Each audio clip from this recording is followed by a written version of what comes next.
एक जंगल में एक बहुत चालाक गीदड़ रहता था। वह स्वभाव से दुष्ट भी था।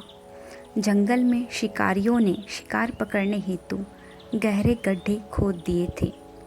शिकारी गड्ढे को ऊपर से हरी हरी घास डालकर ढक देते थे। जब कोई जंगली जीव भूल से उसमें गिर जाता तो शिकारी आसानी से उसका शिकार कर लेते थे। एक दिन उसी गड्ढे में वह चालाक गीदड़ गिर गया।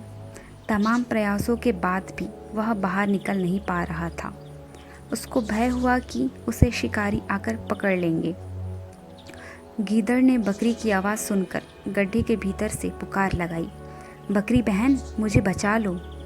बकरी जब गीदड़ के पास पहुंची तो उसने चालाकी से बकरी को गड्ढे में खींच लिया। गीदड़ बकरी की पीठ पर झट से पैर रखकर गड्ढे से बाहर आ गया। इस पर बकरी ने गीदड़ से कहा, तुमने धोखे और चालाकी से मुझे इस गड्ढे में गिराया है।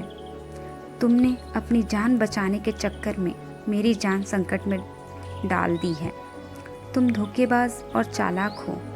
तुमको मैंने इस गड्ढे से निकाल दिया, लेकिन तुम्हें जीवन में और भी गड्ढे मिलेंगे, उनसे कैसे बचोगे?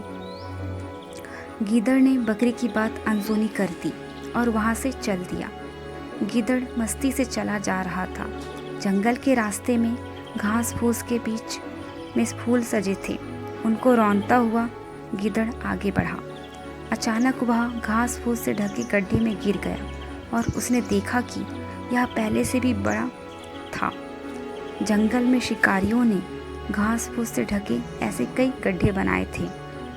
गीदड़ को बकरी की बात याद आ गई कि उसके जीवन में और भी गहरे गड्ढे हैं। गीदड़ को इस बात की नसीहत मिल चुकी थी कि किसी दूसरे को गड्ढे में गिराने वाला अंततः एक दिन खुद गड्ढे में गिरता है।